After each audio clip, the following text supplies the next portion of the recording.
Hello, welcome to part 2 of my video for my thoughts on G.I. Joe Renegades episode 1.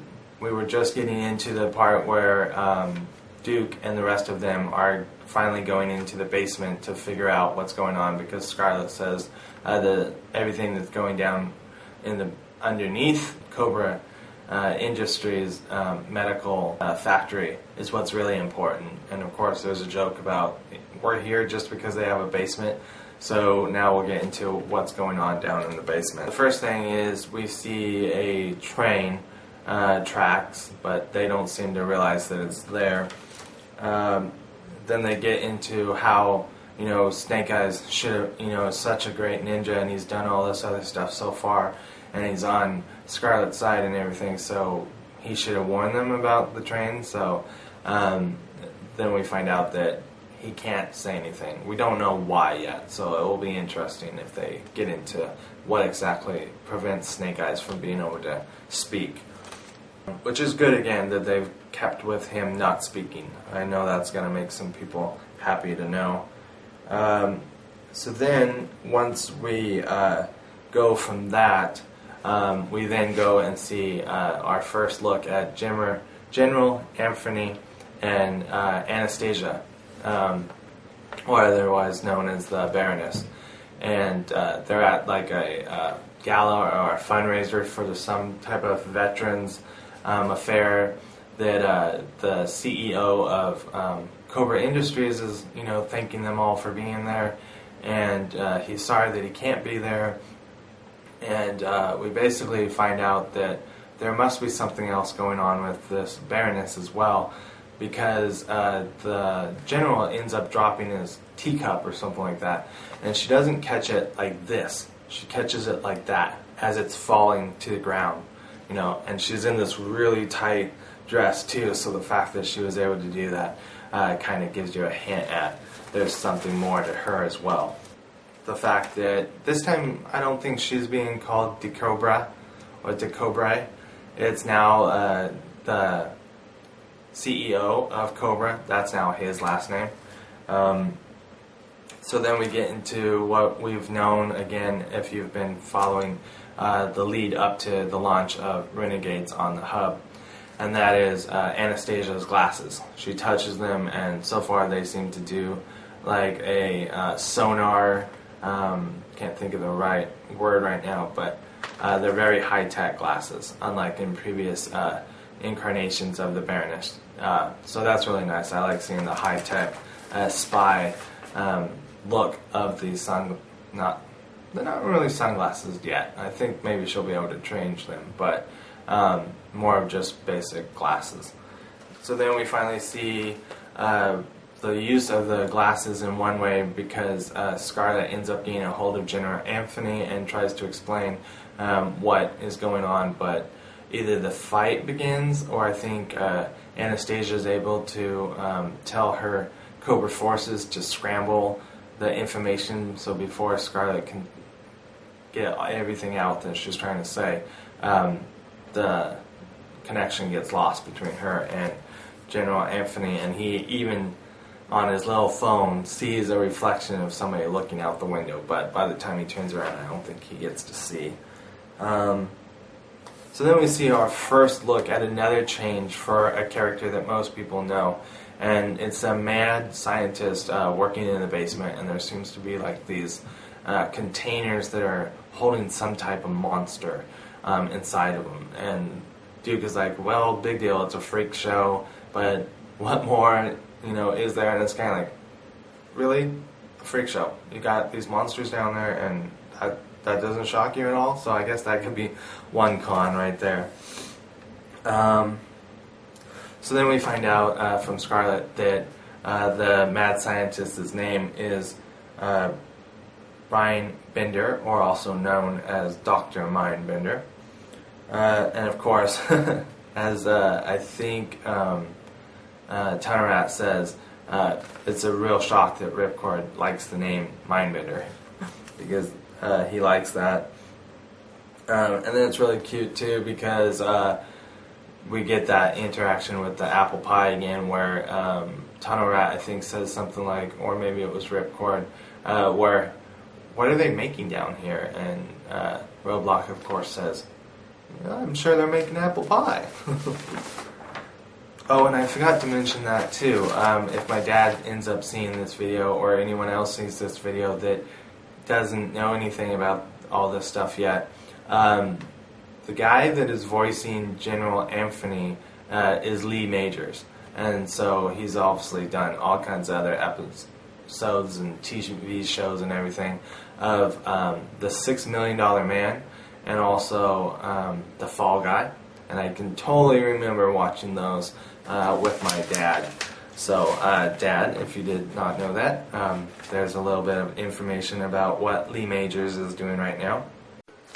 So then after some interactions and some other fighting and everything, we see that Scarlet wants to leave with Tunnel Rat, I believe, because she has the information that she needs in this little electronical thing.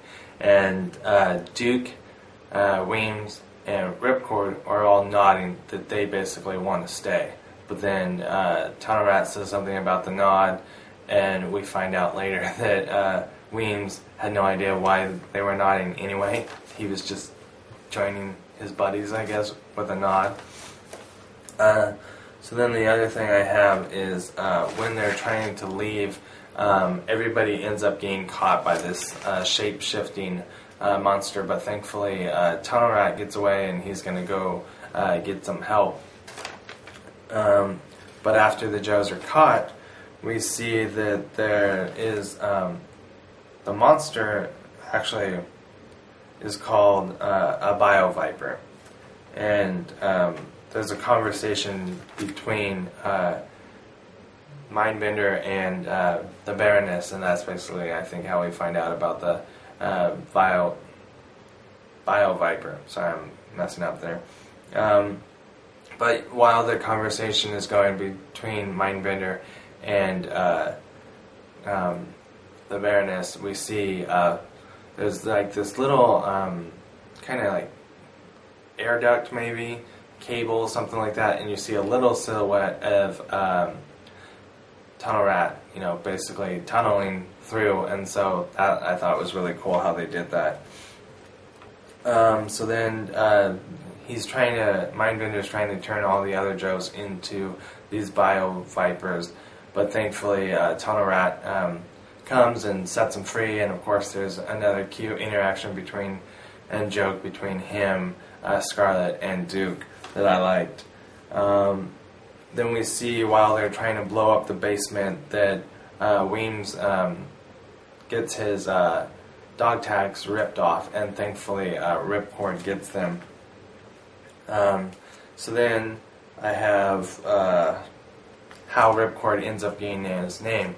He's trying to set the electronical equipment to blow up, and while he's trying to do that, Scarlet gives him his nickname and says, well, then let it rip, Ripcord, and of course he likes that name, so that's really nice. Then he goes to try and save the day, though, because again, not only the dog tag is being ripped, but then one of the cables that he's got connected also gets cut, and he has to run back and try and set it. And of course, unfortunately, he gets caught, and we don't know whether or not he survived or not. Most of the time, you find out later that they do, and there's a huge explosion and everything, and of course, Duke is very upset about that. So another thing, I guess, I got to point out a con, one of them, and I don't know if I'm being a little too picky here, but they end up getting out of the basement by Snake Eyes being able to cut the cables, and they're able to be pulled up, but yet the elevator is coming down. So I guess we're just not seeing how the cables are pulled. I think if they really were going to try and make it 100% accurate, there should have been 2 elevator shafts or something like that, and they should have been pulled up this one, and there should have been some type of explosion behind the doors or something on another one. But I guess that's, not a real con, but I did find that one kind of interesting. I'm like, how would that really work? I don't think that would. So then they try and get out of there while the whole thing is exploding, and the rest of the Cobra people are trying to get out as well. And they came in on the helicopter, but of course their helicopter ends up getting ruined. So they have to find a new way of getting out. But again, that's another great thing I liked about this cartoon, is everything so far seems to be connected. So I think I will really enjoy that, depending on how the episodes in the series goes, because sometimes you would have cartoons where something happens in an episode and it seems to be solved in that 30 minutes or 20 or whatever it is, and then there's no talk or interaction about what happened. It's just kind of forgotten, like so I really like how everything seems to be connected very well. So then I have the other thing I thought was cool is with the smoke and the explosion and everything, you see the security officers coming forward and the guards and everything, and of course with the smoke being around, you see Snake Eyes right behind them disappearing into the smoke, so I thought that was really cool too. So then we see something about, I don't know why Scarlet would say this, so I guess this is another con. Duke's really depressed while they're being driven in this Cobra truck that they've commandeered, and she says something about, don't worry about Snake Eyes. And it's kind of like, did she not notice that somebody isn't with them? And Duke says, I'm not worried about Snake Eyes. So that was another one that I thought was kind of weird. So then I see something about Major Hiago, I wanted to say, or Hiago, and he's basically somebody that they end up going to, and I think they're about to get into where they normally go, and the headquarters that they started at in the beginning of the episode, and he wants to take him somewhere else, though, to explain to General Anthony what's going on.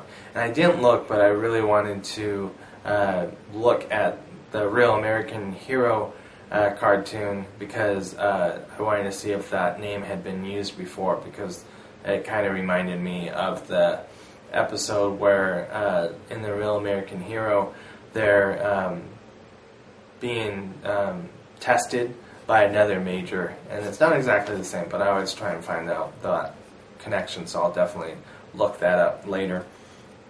So then we see a news broadcast, and there's kind of a twist, because in the news broadcast they talk about that there was unfortunately a death, and instead of showing Scarlet being the one leading these people, somehow Duke gets blamed for leading these people, so I don't know what that's about. If maybe they just have more information on Duke, and because Scarlet's a spy, there's no history or information about a Scarlet or whatever her real name ends up being, even though I think they're going to stick with Scarlet O'Hara. So unfortunately the death that they're blamed for is Ripcord, because Ripcord did not make it out. So they're being blamed for murder. So then we see an interaction between the Baroness and Major Hiago, and it turns out that he's working for the Baroness, and she ends up firing him, and literally firing him. So that's pretty much the end of episode 1. Basically they have no proof and then have no trust, and they've even been told by General Anthony that that's the case. Unless they find some information, they basically need to come in and turn themselves in and take responsibility for what they've done. So thank you for joining me on my thoughts of episode 1, and I will see you in my videos for my thoughts on episode 2, which is part 2 to episode 1. Alright, bye.